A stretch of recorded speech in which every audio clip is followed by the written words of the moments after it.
Ben & Jerry's announced its decision to stop selling ice cream in Israeli-occupied Palestinian territories. Were you surprised by the backlash that came after that?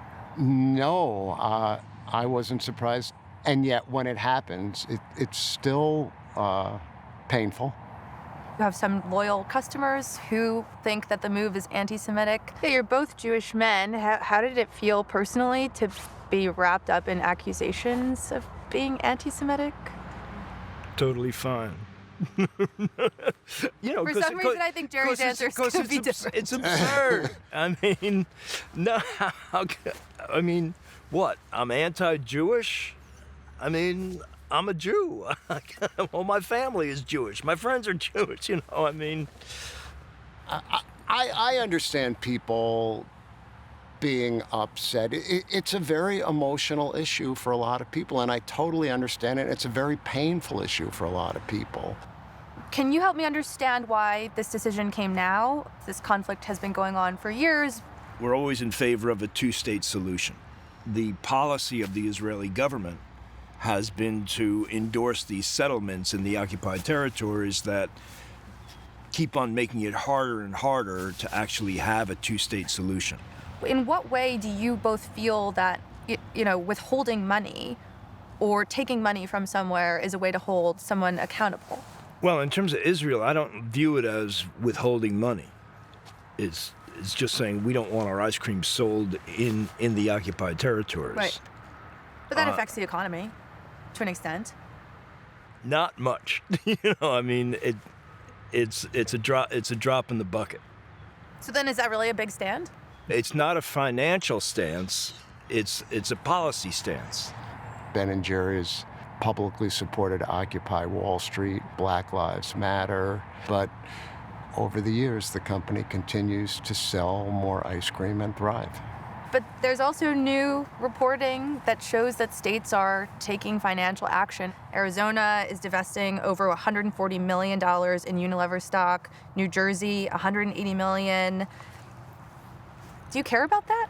I do care because I think it's largely based on misinformation. What do you mean? I think Ben & Jerry's and Unilever are being characterized as boycotting Israel, which is not the case at all. It's not boycotting Israel in any way.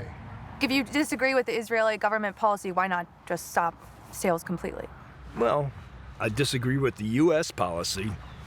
We couldn't stop selling in the U.S. I think it's fine to be involved with a country, to be a citizen of a country, and to protest some of the country's actions. And that's essentially what we're doing in terms of Israel.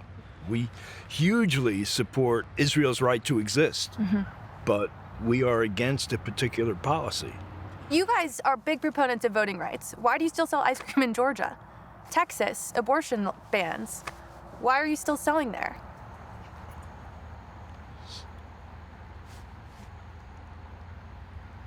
I don't know.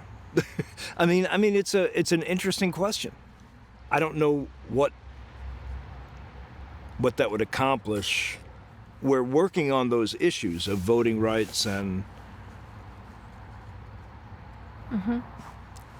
I don't know. I think you ask a really good question, and I think I'd have to sit down and think about it for a bit. Every woman who lives in Texas now is going to have an impossible time getting an abortion. If you're a woman who lives in Texas, you have now been stripped of those rights because of the Texas government. By that reasoning, we should not sell any ice cream anywhere. I've got issues with what's being done in most every state and most every country. I think one thing that's different is that what Israel is doing is considered illegal by international law. And so I think that's a consideration.